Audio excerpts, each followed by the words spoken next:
Welcome to the Leadership Launchpad Project. I'm Rob Kalwarowsky, and as always, the yang to my yin, Susan Hobson's here. Susan, how are you?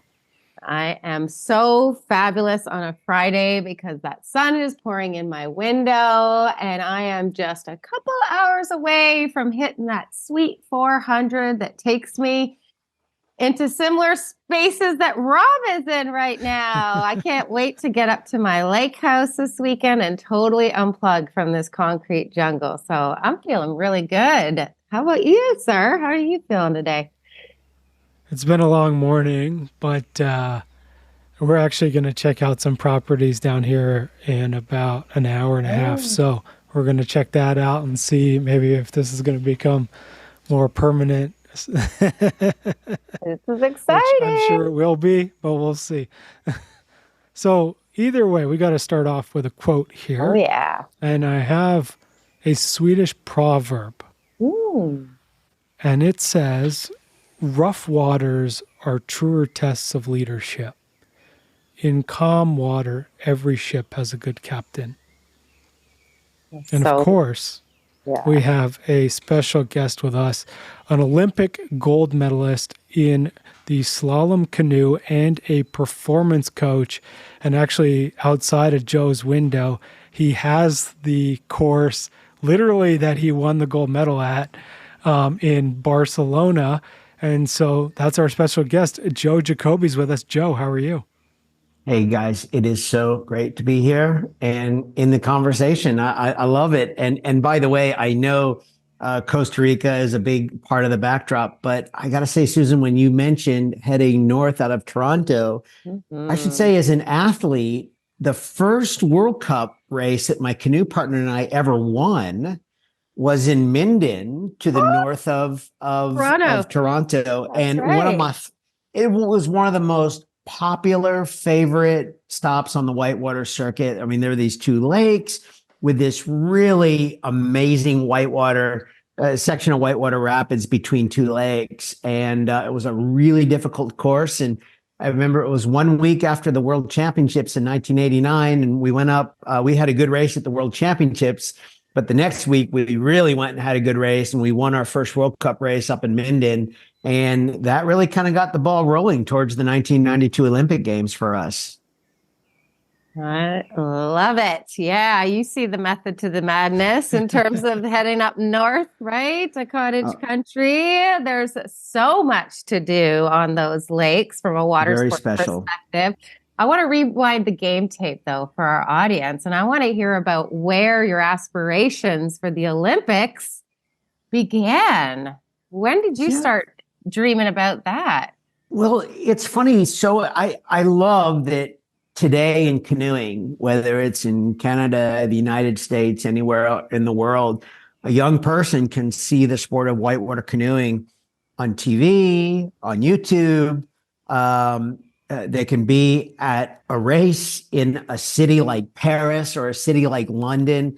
None of that existed when I was young. So first of all, not only did these human-made whitewater channels exist in urban areas, we raced in places like Minden that were really remote in the middle of nowhere. But secondly, there was no Olympic dream because the sport was not on the Olympic program. So what's kind of cool about my story and your question is that all this really originated out of just a love for the sport. Like what you really aspired to when I was 10, 11, 12 years old, if you loved canoeing, was to be world champion, race in a world championships, not the Olympic Games. And so it was actually that summer of 1989 that was the first year we knew the sport was going to be on the Olympic program for the Barcelona Olympics in 1992. And at that point, my canoe partner and I were already starting to win medals in World Cup races and getting a lot of top 5 results in international races. So that's really where the Olympic dream came alive. But I think what was nice about it, I really am happy that kids can have that Olympic dream today, but I'm kind of glad I didn't. Like, I'm really glad for me, it was really about the sport, rivers, the people, the other paddlers. Like, that's really what got me excited when I was 9, 10, 11, 12 years old. And I grew up in the Washington, D.C. area. paddling on the Potomac River, which was an amazing, amazing river for whitewater canoeing. It's so cool. And Joe, I mean, you mentioned it when we jumped on here, is I heard you on a friend of the show, Gary Crotaz's show, The Unlock Moment.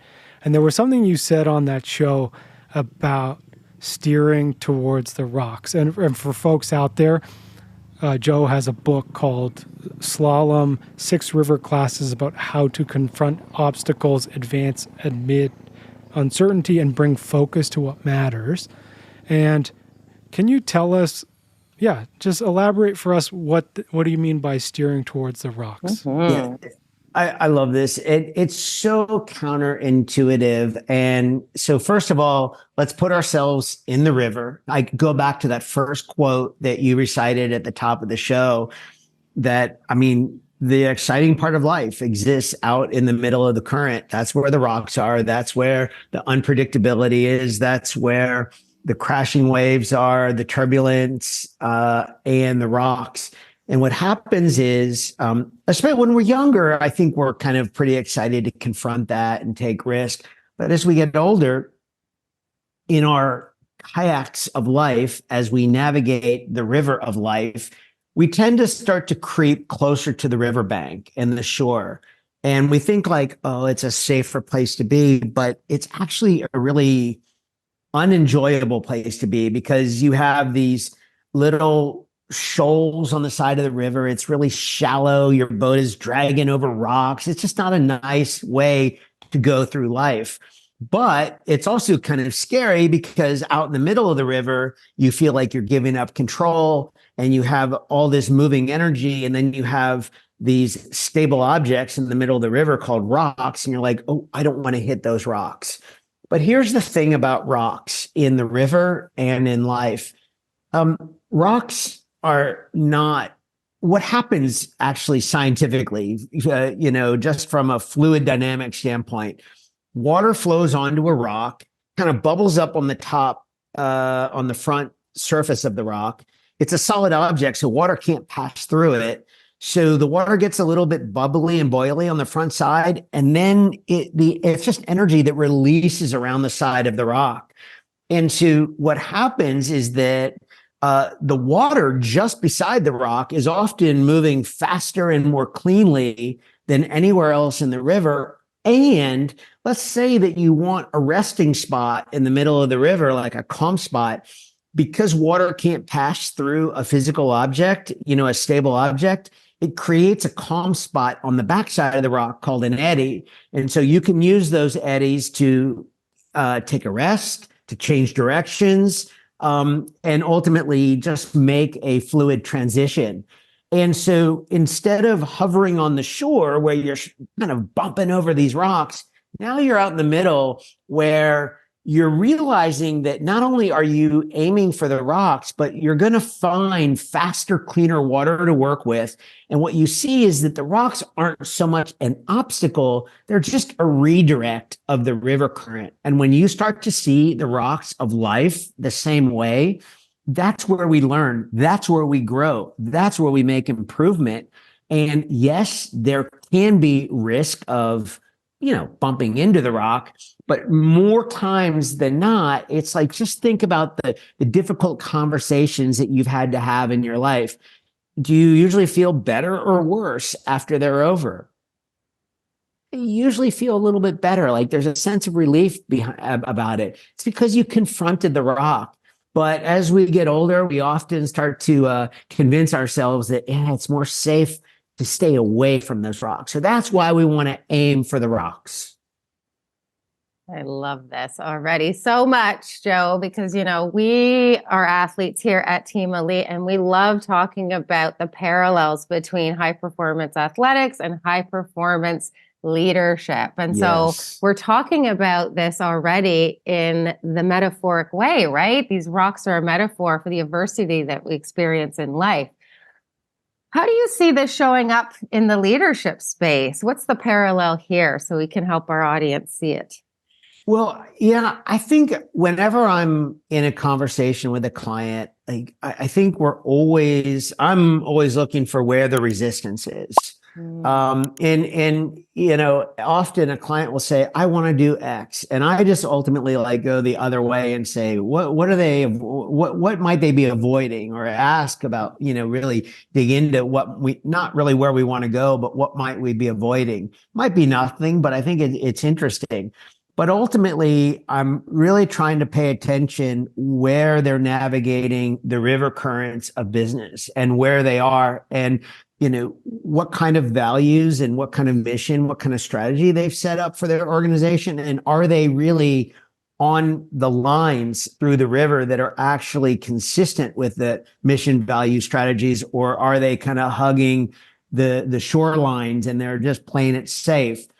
There's no right or wrong to it. I think it's really just an exploration and trying to get some alignment with it. But ultimately, I think to your, especially when it comes to leaders, I think it's just trying to help use sport as a way of looking at their performance, looking at where the resistance is, looking at what they say the values are, and trying to put these pieces together to, you know, to get a snapshot of where we are and where we really want to go. Joe, I mean, I know you've recently taken up surf ski. Yeah. Can you share a Whoa. similar example that you've learned in surf ski that also applies to leadership? So, yeah, first of all, everyone knows like a river, if it follows its path, where does the river ultimately end up? At the ocean. Into the It ends ocean up or in the the sea. lake or the Exactly. yeah. It ends up in the ocean. All rivers lead to that. So I'm at this point in my life. I'm 54 years old. I still love the river, still paddle on the river. So I discovered this sport called surf ski. Surf ski is a special kayak that is designed for surfing offshore ocean waves. You know, this not on the shore break, but out in the middle, usually in the direction of the wind. And you surf these waves from point to point. And this river, this sport, this surf ski is so much fun. But I've also had the privilege to work with this amazing coach in southern Spain named Boyan. And from Boyan, I've really been thinking about the applications of surfing waves to how kind of setting a model for clearer, more simple thinking and making better decisions and ultimately aligning with my own values a bit more. So, because I think in business, we can all look around LinkedIn, everyone says, oh, dude, let's go catch the wave. Like you just want to be on the wave. And what I really learned about paddling the surf ski is that inside of us, I believe there's an inner artist and an inner scientist. And it's not like we want one more than the other, but we need both. And we need to just check in with ourselves and know which one we're using from time to time. And I think when you start to see that there's a creative act to surfing a wave in business, and there's a scientific act to surfing a wave, I think when you start to talk about this metaphor in the wrong way, I think as a leader, you can start to end up in situations, if you really start to believe your own words, that are actually hurting you more than helping you. So, for example, surfing a wave is great, but if you have no sense of direction of where the wave is taking you and where you want to go, that's not going to be very helpful. And I think that is where that inner artist and inner scientist comes up. It's not just go catch the wave. I think we want to be very deliberate about what we're doing. And secondly, my favorite example about the waves is that, is this kind of this reckoning between friction and gravity, right? So on a wave, you would think, oh, I just want to get rid of all the gravity so I can surf forever. But it doesn't work like that. If you actually get rid of all the gravity, you will actually, of all the friction, your gravity will be so fast that you'll just surf into the bottom of the wave. You'll lose all your speed and the wave will pass you by. So gravity can be good. It can also be not very helpful. Friction can be good. but it can also be not very helpful. So really what we're after is kind of what I call this two-system thinking that lands with equilibrium in the middle. And where I kind of came up with this idea of the two-system thinking was really from Arthur Brooks, who wrote that book, Strength to Strength, that if you think about the absence of unhappiness does not equal happiness, to me, that means that, yeah, we got to do work where we are clearing out the things that aren't working for us. And separately, we got to do the things that we want to work for us.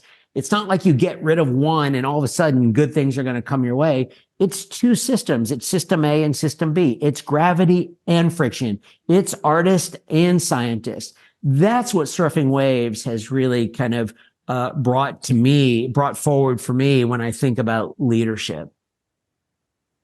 And Joe, you mentioned something in there that I want to circle back to. You said that you hired a coach when you started getting into the surfing there.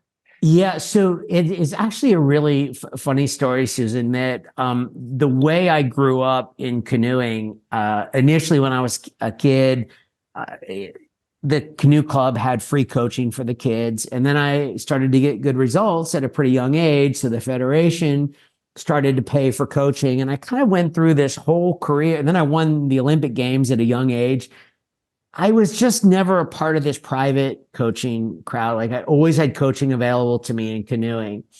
And so when Maria, my girlfriend, and I started to take up surf ski, we were kind of self-teaching a bit, but we went down to Tarifa, Spain, and Boyan has this surf ski outfit down there, but he doesn't rent surf skis. Like you got to pay for Boyan to get to surf skis.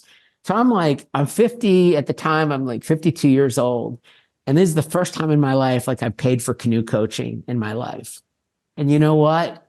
It's the best canoe coaching I've ever had in my life. I mean, Boyan just sort of woke me up to this idea of, again, balancing the inner scientist and the inner artist and what we could do with that. And it has just been life-changing. It's been so powerful. I do pay for coaching as well in other parts of my life too. But that was so interesting. The first time in my life that at 52 years old, I'm paying for canoe coaching. And I'm someone who had won a gold medal in the Olympic Games. And this is the best coaching experience that I ever had in the sport. So it was really a very powerful experience. And I don't know if you guys come across this in your own coaching practice, the difference between when an organization pays for the client's coaching and a client pays for their own coaching. There are differences. I mean, there are differences. It's great when the organization pays, but I think when people invest in themselves, it's like there is skin in the game that is very hard to explain. Like your investment in what you're doing and what you're learning and how you're experimenting just fundamentally changes. And so I think it's really important to do that. I was late to the game in doing that. I'm so grateful for the opportunity and the privilege to be a client, of a coach. It's very special. I feel like that's another metaphor, right, for big business, because how many leaders out there are saying that to themselves? I don't need a coach. I've come up all the way. I've had great leaders. They've just always been there. I know what I'm doing. Surely I've got it all the way to the top. I'm in this leadership role, like with the Olympic gold medal in your back pocket. And yet we're only now starting to hear about this really in big media, right? Is that leadership is coaching. On the athletic side, our leaders are called coaches, right? But we're still sort of figuring that out in the business context. Why has that been such a blind spot, do you feel? I think part of it is, coaching we love to use sports as an analogy. And I think coaching feels, when you watch sports very closely, coaching feels like a very emotionally engaging activity. And, there can be leaders that, are saying, gosh, I don't need like another thing that is just going to be like a like a withdrawal of energy. It's like I've got enough of that. I don't have enough bandwidth, to do it.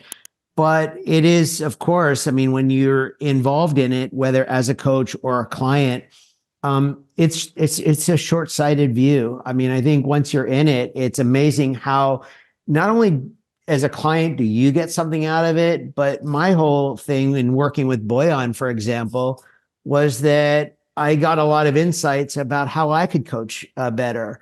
I work, on the business side. I work currently with Dustin Reichman on podcast guesting of all things, and I just find that one of the things that not only does Dustin help me to prepare for podcast guesting in a more organized and a more thoughtful way, but I also get a lot of insights of things that I can do in my own coaching practice as well. So it takes energy, but once you're invested in it, I love that sense of like, you look forward to having this dedicated space on your calendar that says, I'm going to get to learn something new. But then it gives you energy back. Right. Yes. Right. That's the key, right? Is that we really want to challenge those associations in terms of coaching being a drain. I think this is the whole goal of coaching, is to help you generate resources. I think that it's absolutely it. And I think it's good to go into coaching with people ask me like, what should I be looking for? And I think it is really important to go into coaching with an outcome that you're interested in, like a goal that you're interested in. But I think it's also really important to try to set a space within yourself to experience the unexpected, for just something unexpected to show up via that coaching relationship. That has been, I would say, with Boyan has been amazing. I mean, initially I went down there thinking, I want to be a better surf skier. Never in my wildest dreams did I think I would sort of end up with a beautiful process, like a step-by-step process for surfing a wave that really translates into a model for more clear thinking and making better choices and ultimately better value alignment. And that's what's fun for me. And by the way, see, this idea of transferring ideas from the water to real life, whether it's business or personal life, it's not completely new. The thing is, with the river, when I did that with the river and when I wrote my book Slalom, I already had 4 decades of experience of navigating rivers and an Olympic gold medal. With Thinking in Waves, these weekly essays that I'm writing about surfing offshore ocean waves in a surf ski kayak, I'm never going to be world champion. I'm never going to be like best in the world. Like, I'm just sharing with you as I'm learning, but I'm using that skill of like, not because you may paddle a surf ski, but because waves are a beautiful metaphor for life. I mean, they rise and they collapse and they rise again. And, that is so much of the energy and the nature of work and the nature of relationships. We all want to believe that everything is permanent and lasts forever, but no, it's constantly changing. And your ability to adapt, your ability to realize when you need good friction and when you need less gravity or the opposite. I mean, that's what waves really teach you. But there is a way to kind of link these waves together to kind of give yourself what I call the most amount of free energy available to you, like free energy that you can align with, the energy that a wave gives you. And it's just as available to us in our relationships, in our work, in our creativity, and in our health and wellness too. Joe, I don't know if you experience this a lot, but a lot of our leaders, they come through the door because they've hit a proverbial rock. Like they're burnt out or they're stressed or they've hit a glass ceiling in their career or something's not working right. What would you say to folks out there? Like, do you always need to be kind of stuck? Or what would you say to folks out there who maybe aren't stuck, but they want to add more to their growth? Yeah. So actually, it was really interesting. A couple of my coaching colleagues and I, we've co-founded a leadership collective called Elevating Leadership Institute, and it's a learning hub for leaders that want to elevate impact and influence. So we were having a book club meeting last week, and we were actually talking about the proverbial rocks in the river. And one of our members actually said, gosh, it would just be so boring if there were no rocks in the river. Like, what would be the point? And I actually wrote a chapter about this in Slalom. I mean, I went to a sales presentation one time where the sales leader said, "What you really got to do is figure out how to remove all the rocks from the river." And again, I just like, then all the water would be still, flat. It wouldn't move. There'd be no challenge, which means there'd be no opportunity to learn. I think to your question, Rob, I mean, of course, I think finding ways to embrace the challenges and the setbacks, the resistance, the obstruction is important. Look, as coaches, we don't want to run away from the path that led us to where we are. I mean, if we are at a hard place in our lives, let's just take a look at like what led to here so that we can talk in a different way about what's going to get us out of here, what's going to sort of change things for the better. Not because smoother and cleaner and easier is better. I go back to this system A and system B thinking. There is always going to be work for things that we want to do. And there's always going to be work to kind of get rid of, to take a look at the challenge, the resistance, the obstruction that are getting in our way. And what do we want to do with that? They're not the same systems. They are two separate systems. And we have to teach ourselves how to work with both of them ultimately. And so then we can get into the foundational practices. We can get into goals a couple of years down the road. And then we can really, in a coaching relationship, we can start to look at the big things that show up that our clients need help with in the moment, like, a big change in the sea, a change in the wind, a change in the waves.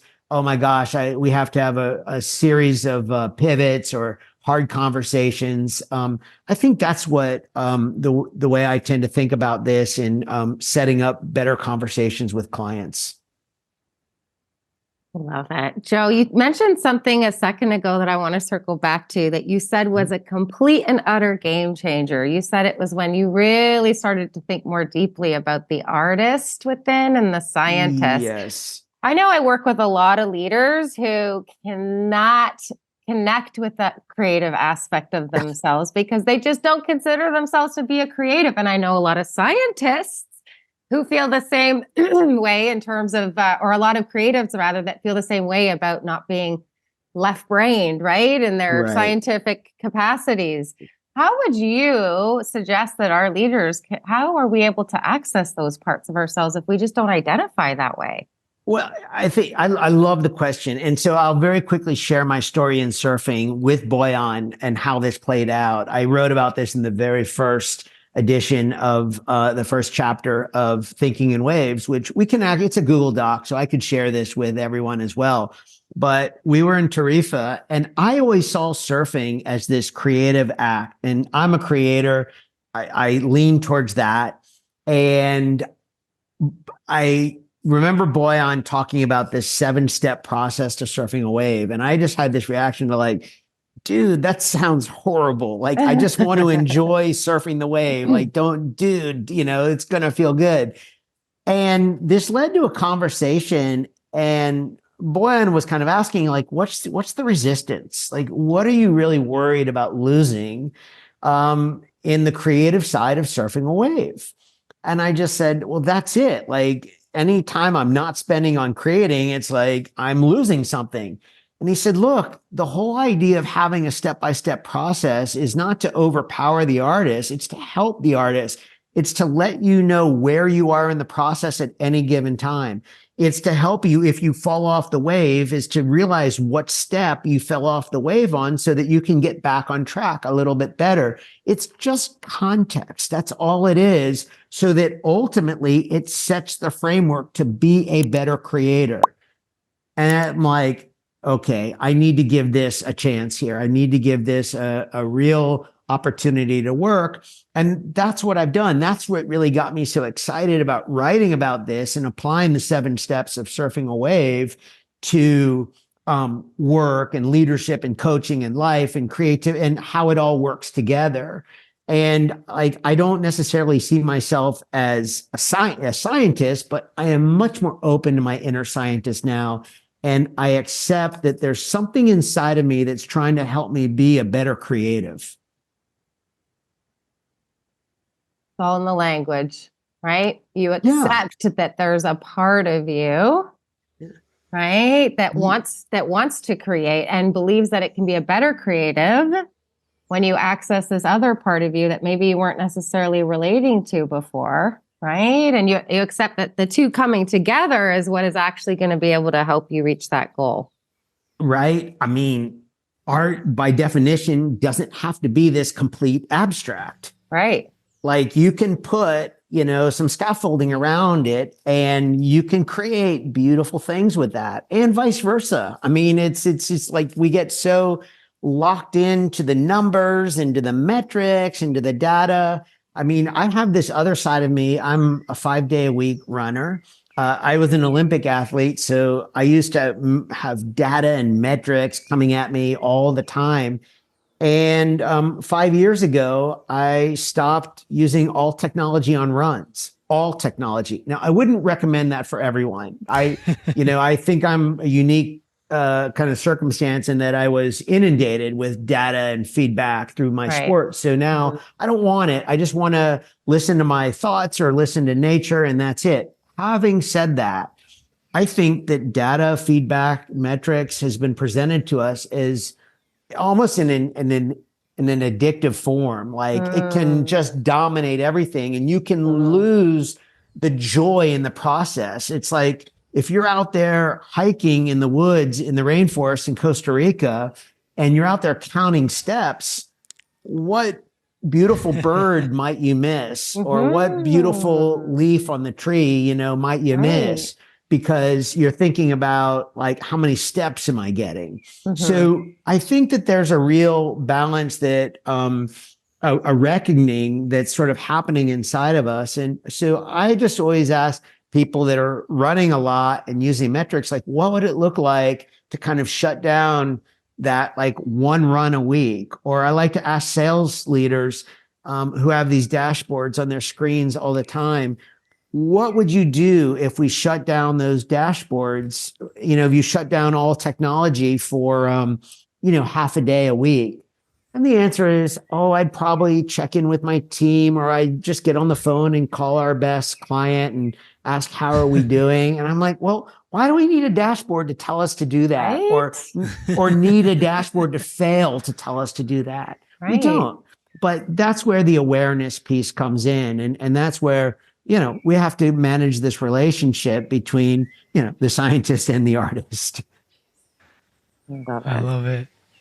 Joe, if there's anything that you could tell our community of leaders, what would it be? I am going to actually go with what I call, I'm going to use a surf ski narrative here. It is what I call Boyan's golden rule of surfing.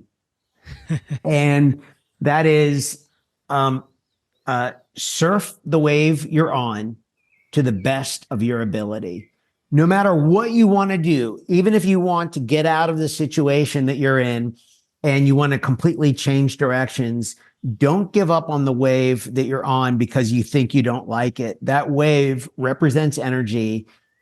If you use it well, it will create a much, much better transition with a lot more momentum and a lot more opportunity if you make the most of the wave that you're on. And I think it's like, I call it Boyan's golden rule of surfing, is just no matter what you want to do, just surf the wave you're on to the best of your ability. it's an opportunity, and it cannot hurt you. And so, yeah, that would be how I would frame some kind of parting words. I love the mindset strategy buried in that answer, Joe. Joe, we got to pull out the big guns and ask you our favorite question of them all. In terms of the mission that you're on in the world, what do you want the legacy of all of this to be someday?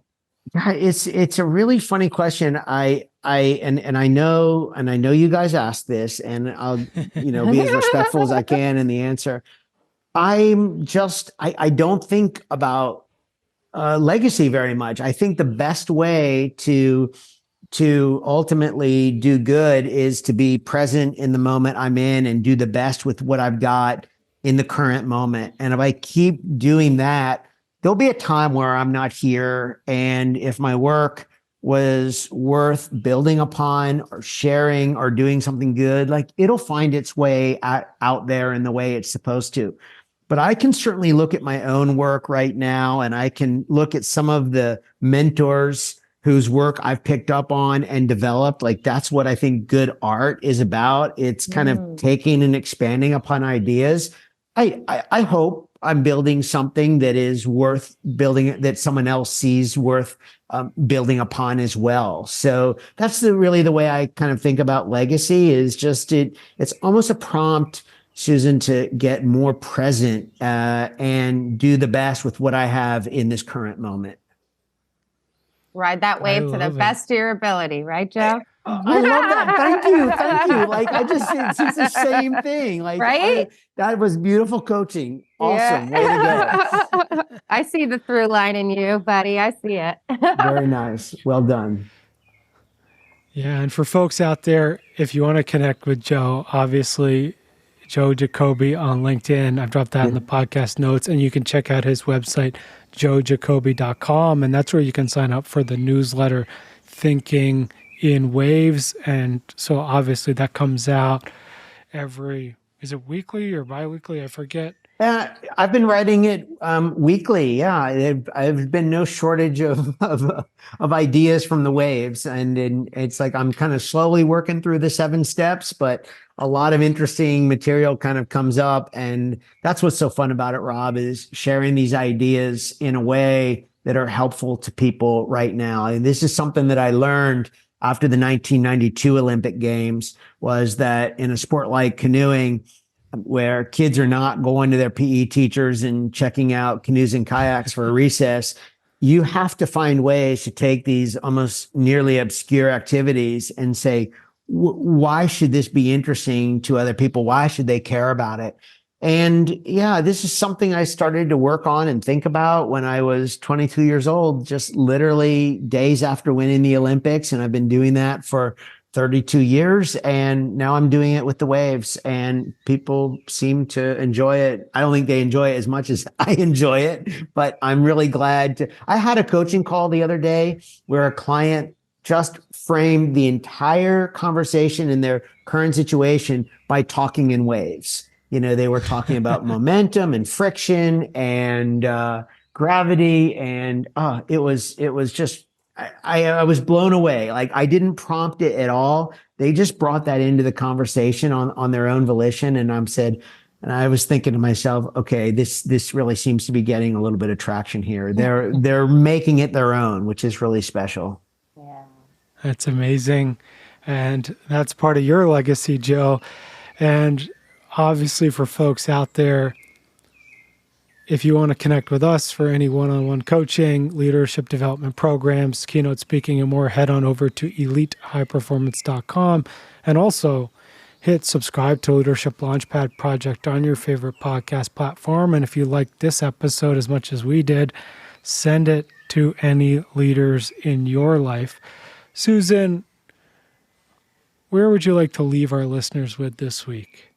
Now you see the method to my madness. I know you always hear me talk about my preparation routine. I have this thing, Joe, in hockey, I used to say to myself right before I'd hit the ice, just drop down in your skates, Hobson, and let it rip. And that's something to this day that I still use whenever I know I'm entering into a moment where I can really show up and play my biggest impact game, because I know the more deeply present I am, right? And the more embodied I am, the more my intuition gets to take the lead, the more I'm in self-leadership. And I know, and I so deeply trust, which is what I love about what sports gave me, that now serves me in my leadership, right? Which is just that ability to trust that state of full engagement and presence. This is where we flow. This is literally where we do the best we could ever possibly do in our capacity. And the ripple effect that ensues from that, that's the method to the madness right there. So thank you, sir, for coming in here and affirming me. I feel so freaking validated hearing you talk about riding that wave. It's exactly the same mindset strategy, isn't it? Well, right back at you. The words of the full engagement, which you use, it comes out of the title of one of my favorite books, The Power of Full Engagement. Oh, we love him. Yeah, we had him on our show. Jim Lair is amazing. His colleague, Dr. Jack Groppel, is just one of my mentors who I adore. And when we talk about people whose work we are serving by having this conversation, Jim and Jack and the work they did at High Performance Institute in Florida back in the 80s and 90s, this is exactly what we're building on here. This is what it means. When you ask the legacy question, that is what the three of us are doing right here. We're honoring people like Jack and Jim. Amen. And Tony Schwartz, we can't leave him out, because he was a co-author on that book too, and we've had him on the show. So oh, very cool. That's shout awesome. out to Tony. And the full engagement, that is definitely a must read for anybody out there who wants to go deeper on this very concept. 100%. Thanks for that reminder. Yeah, and I mean, of course, speaking of waves, Susan and I went surfing for the first time about, what is it now, 3 weeks ago. That's right. And it is that, right? They gave us a process to follow. And as folks who had never done it before, that was really helpful to follow makes it very helpful. Very. But then as you follow the process, you start to need to make it routine. So then, at least for me, when I stood up, I could fully trust what I was doing by looking straight ahead instead of looking at my feet or looking down or trying to figure out where I was. And I think this is the piece, right? Is get the process to get you rolling. But in order for you to take that step and become you and trust yourself, that's the practice, and that's where you become your best. Folks, it was an incredible episode today. Joe, thank you so much for joining us. Everyone, thank you. So I look forward to the three of us going surfing sometime. Yes, sign me up. Sign me up. We definitely are not in the same realm as you, Joe. Not even close. On the surfboards, we are. We can do that down in Costa Rica. We can absolutely go surfing together in Costa Rica. Oh, we're making that happen. Yeah, that's right. That's going to be fun. Everyone out there, thank you so much for listening, and we'll see you all next week. Bye, everyone.